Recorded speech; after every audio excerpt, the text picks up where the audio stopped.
김정욱 박사님. 저는 이건 사실이어도 사실이 아니어도 대단히 문제가 있다고 생각을 해요. 그러니까 만약에 사실이 아닌데도 이런 얘기들이 돌아다녀서 제보를 할 정도라면 예.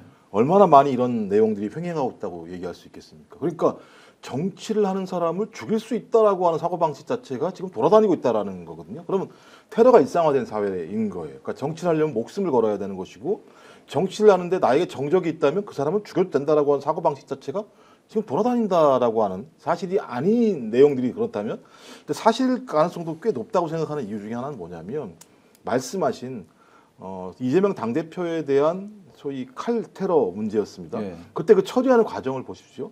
어떻게 그 테러가 벌어진 과정에서 피를 다 닦아내고 청소를 하고 그러니까 증거를 인멸을 해내고 그 정도의 사태가 발생했다면 우리 정치사에서 아주 중대한 사건인데 갑자기 헬기 특혜 논란으로 정권 자체가 내용을 확 바꿔버리게 그렇죠. 되면 그다음에 또 한 명 그 사람을 중간에 데려다 줬다고 얘기하는 벤츠 뭐 주인이라고 예. 얘기하나요? 이 사람에 대한 수사가 이루어지지 않았던 전 과정을 보면 누군가 테러를 1년 동안 준비해서 테러 행위를 했고 테러 행위를 도와준 사람에 대한 수사는 이루어지지 않았고 그 현장에서 벌어진 내용에 대한 증거 인멸이 경찰에 의해서 벌어졌다. 근데 그 이후에 이 사건의 실체는 밝혀지지 않았고 이 사람만 15년인가요?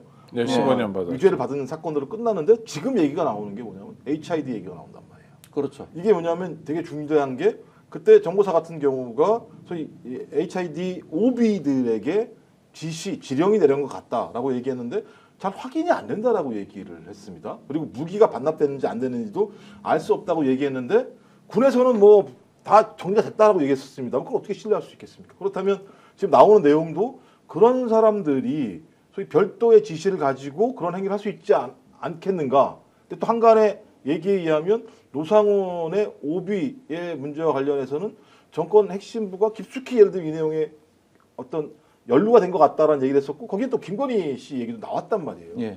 전 그렇다면 이 얘기가 그냥 아무런 실체가 없는 게 아니라 정황의 증거들은 분명히 존재하는 것 같다라고 생각이 들기 때문에 저는 신변보호 요청을 빨리 해서 이런 부분들을 막아야 한다. 만약에 이게 없으면 다행입니다만 소위 이런 것들이 실행되는 것 자체를 갖다가 미연에 방지하는 건 대단히 중대한 문제이기 때문에 저는 민주당이 이 정도 얘기했으면 제가 볼 때는 상당히 예를 들어 믿을 만한 그렇겠죠. 제보였다라고 제가 판단할 수밖에 없는 공당이 거죠. 공식적으로 이야기하는 건 보통 일은 아닌 것 같고 또 테러라는 그렇죠. 게 기본적으로 공포를 예. 수반하잖아요. 그러니까 실제로 위해를 가하는 것도 중요하지만 위해를 가한다는 협박만으로 상대를 움찔하게 만들잖아요.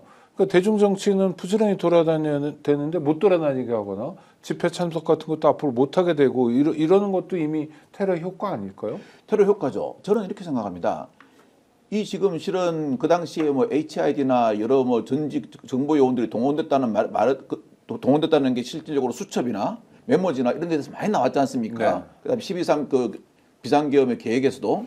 근데 지금 그 사람 한 명이라도 처벌받은 사람들이 있습니까?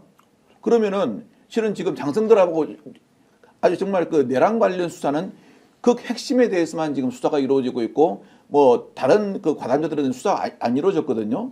그럼 그 사람들한테 가서 뭐라고 그러겠습니까? 야, 야당 대표가 살아있으면은 너희 다음에 저 사람이 말 또 어떻게 해가지고 계속 너희들을 갖다 수사하라 그럴 거고 당신들도 그러면 일단 중요 가담자로 엄청난 무거운 처벌을 받아. 그러니까 차라리 차제외 제1야당 대표 제거해버리는 게 우리가 다 편히 살 수 있는 길이야. 라는 식으로 사람을 갖다가 이렇게 회유하면요. 뭐 일종의 가스라이팅. 예, 가스라이팅하면 네. 넘어갑니다. 그리고 지금 저는 더 안 좋은 것은 뭐냐면은 실은 이게 그 야당에서 이걸 갖다 이런 정보를 찾아다니는 것도 아닌데 야당에 제보가 들어온 네네. 거거든요.